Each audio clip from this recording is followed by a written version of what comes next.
오늘 우리 저녁에 나눌 말씀은 잠언 20장 1절부터 15절 말씀까지입니다. 우리 한 절씩 교독하시면서 이 저녁에 하나님께서 우리에게 주시는 지혜의 말씀을 은혜로 받게 되시기 바랍니다. 1절부터 제가 봉독합니다. 포도주는 거만하게 하는 것이요 독주는 떠들게 하는 것이라. 이에 미혹되는 자마다 지혜가 없느니라.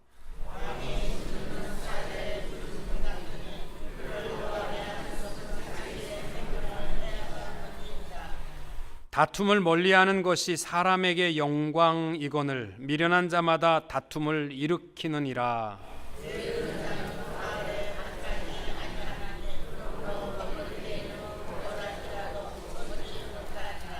사람의 마음에 있는 모략은 깊은 물 같으니라. 그럴지라도 명철한 사람은 그것을 길어내느니라.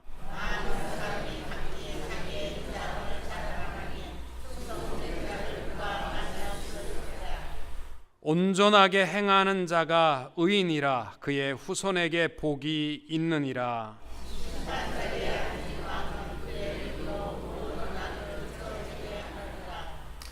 내가 내 마음을 정하게 하였다. 내 죄를 깨끗하게 하였다 할 자가 누구냐?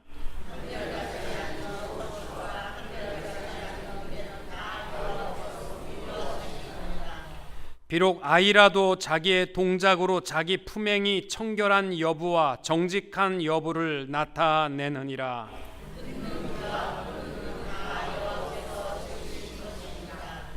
너는 잠자기를 좋아하지 말라. 내가 빈궁하게 될까 두려우니라. 내 눈을 뜨라. 그리하면 양식이 족하리라.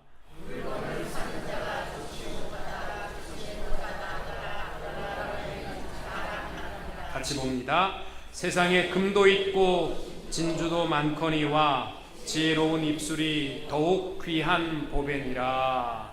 아멘. 오늘은 지혜자가 특별히 자랑하는 것에 대한 말씀을 하고 있습니다. 요즘은 자기 피할 시대라. 피할 것은 피하고 알릴 것은 알리는 시대라고 말합니다.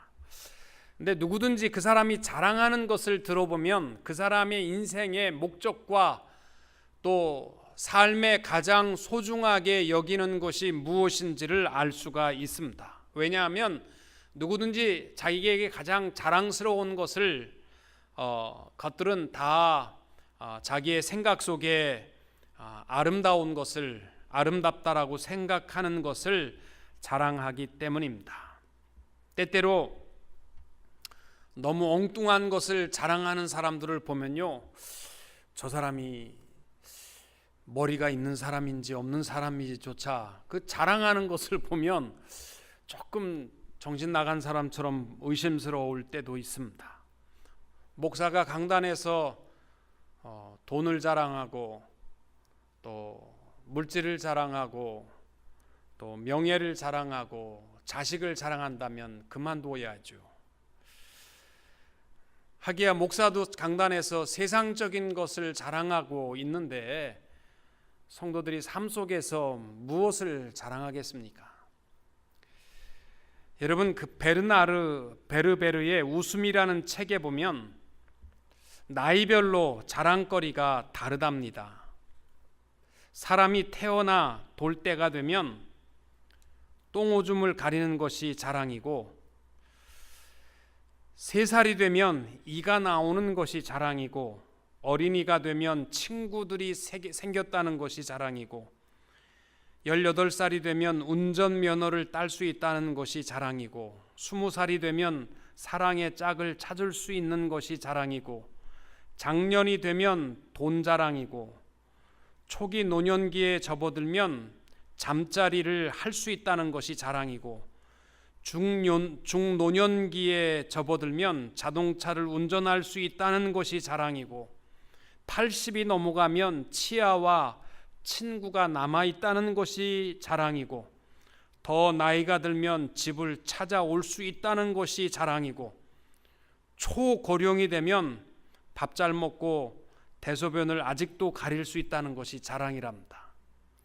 그러니까 이 베르베르의 이야기를 보게 되면 사람의 인생은 처음과 마지막이 대소변 가리는 것이 자랑이랍니다. 그 쓸데없는 거 자랑하는 것이 평생의 우리 인생 아닙니까? 어떤 수필가는 한국에서 이런 얘기를 썼더라고요. 버전이 다른데 어린이는 장난감을 자랑하고 10대 청소년은 부모를 자랑하고 20대 청년은 명문대 입학을 자랑하고 30대에는 대기업 입사를 자랑하고 40대에는 공부 잘하는 자식을 자랑하고 50대에는 직장에 붙어있는 것이 자랑이고 60대에는 용돈벌이를 할 수 있는 것이 자랑이고 70대에는 아내가 해주는 밥을 먹을 수 있는 것이 자랑이고 80대에는 혼자 걸을 수 있는 것이 자랑이고 90대에는 아침을 볼 수 있는 것이 자랑이고 100세가 넘어가게 되면 산에 누워있지 않고 집이나 병원에 누워있는 것만으로도 자랑이다. 이렇게 이야기를 합니다. 여러분은 무엇을 자랑하며 사십니까? 빌립보서에 보면은 사도 바울이 이런 얘기를 합니다. 나도 육체를 신뢰할 만하며 만일 누구든지 다른 이가 육체를 신뢰할 것이 있는 줄로 생각하면 나는 더욱 그리하니 나는 8일 만에 할례를 받고 이스라엘 족속이요 베냐민 지파요 히브리인 중에 히브리인이요 율법으로는 바리새인이요 열심으로는 교회를 박해하고 율법의 의로는 흠이 없는 자라. 바울은 자기 과거에 대해서 자기도 자랑할 것이 있다면 한마디 할 수 있는 사람이다. 그리고 이러한 자랑에 취하여 살았던 사람이다. 그러면서 자기에게 속한 7가지 자랑거리를 나열하고 있습니다. 4가지는 자기 출생적인 자랑이고 3가지는 종교적인 신앙의 자랑이었습니다. 특별히 바울은 출생적으로 보면 난지 8일 만에 할례를 받았다. 이건요 유대인에게 있어서 굉장한 자랑입니다. 이게 뭐냐면 중간에 개종한 사람이 아니라 자기는 모태신앙이고 어머니 뱃속에서부터 하나님의 백성인 증표를 받은 사람이었다. 요즘 여러분 신앙인들은 둘 중에 하나입니다. 개종자든지 모태신앙이든지. 2가지 다 좀 그런 것 같아요. 개종자도 말이 좀 그렇고 모태 하는 모태신앙도 그런 것 같고. 이 바울은 자기는 조상적부터 믿은 믿음의 가정에서 태어났다. 또 이스라엘 족속이었다라는 말은 뭐냐면 양부모가 다 순수 혈통 이스라엘 백성이었다라는 것이고, 또 베냐민 지파라는 말은 이스라엘의 초대 왕인 사울이 나온 지파로서 이스라엘 12지파 중에서 왕족의 혈통을 지닌 것을 자랑하는 사람이었고, 또 히브리인 중에 히브리인이다라는 말은 뭐냐면 참 멋진 남자를 남자 중에 남자라 이렇게 하듯이 자기는 유대인 중에서도 참 자랑스러운 히브리 사람임을 그는 고백하고 있습니다. 또 종교적 신앙적인 모습을 보면 율법으로는 바리새인이었고, 이 말은 뭐냐면 한국으로 말하자면 최고의 명문 학교에서 수학을 한 가말리엘 밑에서 공부한 엘리트, 영적인 엘리트였고, 또 열심으로는 교회를 박해했고 산헤드린 공회의 인정을 받고 앞장서서 리더의 역할을 감당했으며, 또 율법의 의로는 흠이 없다. 유대인들이 그토록 말하고 있는 그 613가지 계명에 대해서 다 지킬 수 없지만 그는 자기 자신이 봐도 부끄러움 없을 만큼 철저하게 지키면서 살았던 자였음을 말합니다. 이 정도 스펙이면요 모든 유대인들이 부러워할 만한 대단한 이력서입니다. 그래서 그는 바울도 과거에는 자기 잘난 맛에 도취되어서 살았었음을 말하고 있습니다. 그러나 그가 인생의 180도 바뀌어진 사건은 다메섹 도상에서 부활하신 예수를 만나는 사건이었습니다. 그로 말미암아 그는 십자가에 처형당한 이단 괴수로 여겼던 예수님이 이 세상에 구원하기 위하여 십자가에 죽으시고 부활하신 하나님의 아들이심을 깨닫게 되었을 때에는 그는 세계관도 바뀌었고 자기 인생의 가치관도 바뀌어서 이제까지 자기가 자기의 스펙을 자랑할 만한 그 화려한 이력서는 다 배설물처럼 여기고 오직 예수 그리스도 한 분만을 자랑하고 예수 그리스도의 종으로 거듭나게 되었음을 바울은 고백했던 것입니다. 여러분, 요즘 기독교 신앙인 가운데서 무료 중독증에 걸린 사람들이 많답니다. 무료 중독증. 이게 뭔지 아십니까? 무료 중독증. 이게 거지들이 많이 갖고 있는 병인데요, 공짜로 많이 얻어먹다 보면 주는 것이 감사한, 공짜로 얻는 것이 감사한 줄 모르는 거예요. 이게 무료 중독증입니다. 여러분, 옛날에 저희 집이 교회 이 지하실에서 살았었는데 이 크리스마스가 다가오면요, 거지들이 와가지고요, 다른 집은 내 친구네 집 가면은 뭐 10원만 줘도 그냥 뭐 감사하다고 갔는데 우리 집은요, 거지들이 오면 안 가요. 그냥 10원 주면 이 사람이 무슨 나를 거지로 하나 이래가면서 뭐 쌀을 뭐 한 마를 준다든지 뭐 이렇게 뭘 크게 줘야지 가지, 교회 지하실에 사는 죄로요 그냥 안 가요, 거지들이요. 이처럼요, 무료 중독증이라는 것은요, 공짜를 하도 많이 받다가 보면요, 자기가 받는 것에 대한 고마움을 모르는 것입니다. 우리 그리스도인들이요, 거의 대부분이 이 무료 중독증에 걸렸답니다.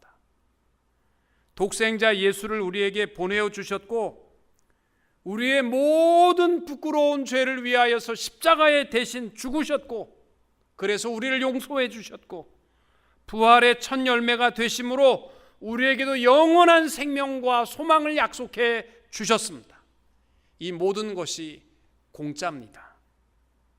그러다 보니까 우리가 공짜 중독증에 걸려서 그리스도의 사랑에 대한 감격이 없다는 거예요. 예수 믿기는 믿지만 감동이 내 마음에 아무런 감동도 없이 헛된 것을 자랑하고 살아갑니다. 이것이 무료 중독증 환자들의 모습입니다. 여러분들 오늘 삶을 돌아보시면 아실 겁니다. 여러분이 무엇을 소중하게 여기고 무엇을 자랑하며 사셨습니까? 여러분 오늘도 만나는 사람들에게 예수 그리스도를 자랑하셨습니까? 내 삶의 가장 소중한, 내 모든 죄를 용서하시고 나에게 영원한 생명을 주신, 그것을 공짜로 얻었기 때문에 소중한 줄 모르고 살았던 우리의 하루는 아니었는가 하는 것입니다. 오늘 지혜자가 우리에게 자랑하기 전에, 모든 것을 자랑하기 전에 제일 먼저 자기 자신을 점검하라고 말하고 있습니다. 특별히 오늘 말씀해 보시면은 내가 세상에 취한 자로 살아가고 있지는 않는가. 1절 말씀해 보시면 포도주는 거만하게 하는 것이요 독주는 떠들게 하는 것이라 이에 미혹되는 자마다 지혜가 없느니라. 여러분 자신은 무료 중독증에 세상적인 것에 취하여 살아가고 있지 않습니까? 저도 이렇게 어렸을 때 친구들, 이렇게 술 마시는 친구들 보면요, 혓바닥이 다 꼬부러졌음에도 불구하고 나 안 퇴했어 이런다고요. 자기가 취한 걸 모른다고요. 여러분, 우리가 세상에 취하면요, 정말 쓸데없는 것, 헛된 것, 악한 범죄를 자랑할 수밖에 없습니다.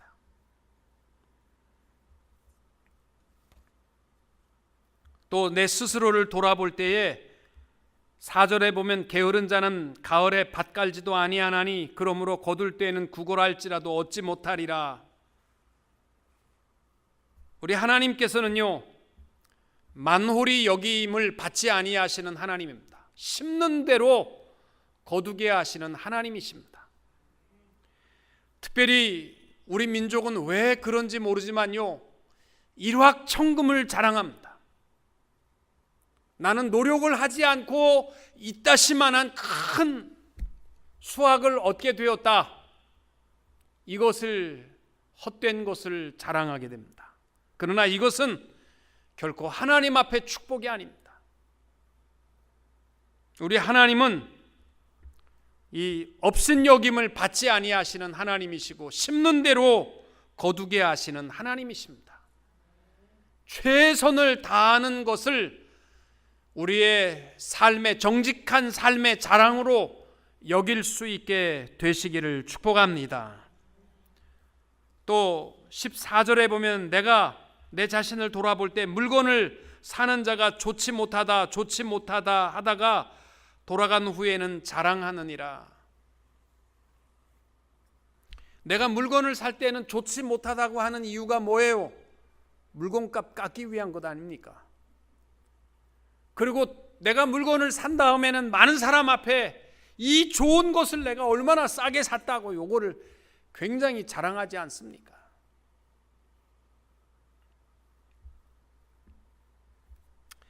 자기 모순의 자랑에 취하지 말라는 것입니다. 제가 늘 얘기하지만 많은 사람들이요, 사위가 설거지하는 것을요 굉장히 우리 사위 훌륭하다고, 인품이 훌륭하다고 그러고요, 내 아들이 들어가서 설거지하는 것은요 꼴을 못 봅니다. 이 등신아, 그 설거지나 하고 있으면서 살려고 내가 너를 안 왔냐, 그렇게 얘기하고 며느리를 욕한다고요. 여러분, 삶의 모순을 드러내지 말고 내 자신을 돌아보고 나는 무엇보다 이 땅에 호흡하며 살아가는 동안 청지기로서 최선을 다하는 성실함이 내 삶의 자랑이 될 수 있기를 축복합니다. 특별히 20장 6절 말씀 이하에 보시면은 사람은 누구나 자랑하기를 원하지만 많은 사람이 6절에 각기 자기의 인자함을 자랑하나니 충성된 자를 누가 만날 수 있겠느냐. 내가 얼마나 사랑하는 인생을 사랑하고 베풀며 살아가는데 그렇게 말하는 사람은 많이 있을지 모르지만 그런 사람치고 충성된 사람은 없다는 것입니다. 성경은 특별히 우리에게 자랑하기 원하느냐? 그러면 연약함을 자랑하라. 고린도후서 11장 31절에 보면 바울이 그렇게 말합니다. 내가 자랑할 것이 아무것도 없지만 부득불 자랑할진대 나의 연약함을 자랑하느니라. 여러분, 우리가 이 땅을 살아가면서 자랑할 것은 예수 그리스도시고요, 나에 대한 자랑이라면 나 병든 모습, 나의 연약함 외에는 자랑할 것이 없습니다. 병든 것 자랑하면요 치료하는 방법을 얻을 수 있습니다. 특별히 미국에서요 좋은 자동차 타고 다녀봐야 범죄의 대상밖에 될 것이 없습니다. 제가 지난주 주보에 칼럼을 썼는데 밀양이라는 영화에 보시면은 그 주인공 여자분 신혜라는 사람이 남편이 교통사고로 죽고서 남편 고향인 밀양으로 내려가서 삽니다. 아들 준이를 데리고 살아갑니다. 그런데 아들 준이가 유괴를 당하고 싸늘한 시신이 되어서 돌아옵니다. 왜 아들 준이가 그렇게 죽을 수밖에 없었느냐? 이 신혜라는 여자가 자기가 가지고 있는 돈은 다 톨톨 털어야 870만 원밖에 없는데, 그래서 밀양에 내려가서 피아노 실력은 별로 없지만 그래도 레슨하면서 겨우 밥 먹고 살아가는데, 주변 사람들에게 자기가 이 가난한 것을 보여주고 싶지 않아서 만나는 주위에 있는 사람들에게 뭐라고 얘기하냐면, 주위에 좀 좋은 땅 있으면 소개시켜 주세요. 내 돈을 다 은행에 넣어놓고 있는 것보다는 땅에 투자하는 것이 좋지 않을까요? 이렇게 공공연하게 돈 주체할 수 없다라는 것을 은근히 자랑했거든요. 그래서 유괴범이 이 여자가 돈이 은행에 많이 있구나, 그래갖고 아들을 잡아다가 유괴하고 돈 내놓으라고. 그래서 자기 있는 돈 다 갖다 줬는데요, 믿질 않아요. 너 감춰놓은 돈 있잖아, 은행에 있는 거 다 아니까 가져와. 왜? 자기 평상시에 헛된 것을 자랑했거든요. 여러분, 물질 자랑해봐야 주위에 사기꾼만 드글드글하게 모여들게 되어 있습니다. 우리는 바울과 같이 나는 예수밖에는 자랑할 것이 없고 나에 대해서 자랑하라고 하라면 부득불 자랑할진된 내 병든 모습밖에 자랑할 것이 없다, 이렇게 고백할 수 있는 경건한 그리스도인들이 되시기를 축복합니다. 12절 말씀에 보시면 이렇게 되어 있습니다. 듣는 귀와 보는 눈은 다 여호와께서 지으신 것이니라. 이 말이 무슨 뜻입니까?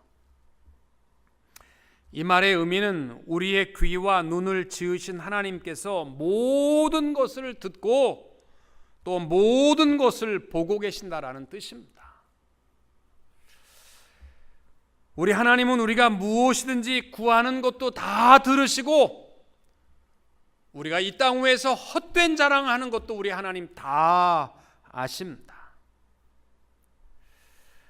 우리 하나님은 특별히 하나님을 향하여 구하는 것마다 다 들어주시는 하나님이심을 성경은 말씀하고 있습니다. 요한일서 5장 14절 15절을 그를 향하여 우리가 가진 바 담대함이 이것이니 그의 뜻대로 무엇을 구하면 들으심이라. 우리가 무엇인지 구하는 바를 들으시는 줄을 안즉 우리가 그에게 구한 그것을 얻은 줄을 또한 아느니라. 아멘. 여러분, 하나님 앞에 구할 때마다 내가 기도해도 하나님이 들으실라나 그런 거 걱정하지 마세요. 여러분 입술을 만든 하나님께서 여러분의 입술을 통하여 고백되는 말들을 다 들으시는 줄로 믿으시기 바랍니다. 여러분 언제 시간 되시면 플로리다에 있는 바이블랜드 거기에 가시면은 CCC 회관 전체 전 세계 선교를 감당하는 대학생 선교회 본부도 있고 위클립 선교 본부도 있습니다. 근데 CCC 본부에 가시면은 2층에 전 세계 CCC 선교사 현황판이 있습니다. 근데 선교사 이름하고 뭐 어디에 있다 이런 게 있는 것이 아니라 세계 지도가 굉장히 큰 지도가 벽 전체에 그려져 있고 항상 거기는 캄캄합니다. 누구든지 기도실로 만들었는데 그 기도실에 불빛이요 저 아프리카에서 불이 깜빡깜빡합니다. 이 말은 뭐냐면 무슨 내용인지 모르지만 급하고 위기에 닥치게 된 선교사가 SOS 버튼을 누르게 되면 현황판에 불이 들어오게 되어 있습니다. 그러면 직원들이고 관광객이고 지나가는 모든 사람들이 그 세 개의 CCC 선교사의 현황판에 불이 들어오면요, 그 비상불이 깜빡깜빡하고 들어오게 되면요, 누구든지 들어가서 관광에 대한 설명을 하다 말고도요 스탑하고 지금 모스크바에서 비상벨이 켜졌습니다. 선교사님을 위해서 우리 기도합시다. 그리고요 모두가 이 모스크바에 있는 선교사 비상벨 켜진 곳을 향하여 기도합니다. 제가 전 세계에 불빛이 얼마나 많은지 몰라요. CCC 본부에 앉아가지고 전 세계에 나가 있는 몇만 명의 선교사들의 비상벨도 우리가 볼 수 있는데 우리 하나님께서 하나님이 지으신 사람들의 위기와 간구함을 듣지 못하시겠느냐? 그 판 하나 만들어도 우리가 다 볼 수 있는데 온 우주 만물을 지으시고 우리를 만드시고 우리의 입을 만드신 하나님께서 오늘도 우리의 입술을 통하여 구하는 모든 것을 들어응답하여 주실 줄로 믿으시기 바랍니다. 또 우리 하나님은 우리의 눈을 지으셨습니다.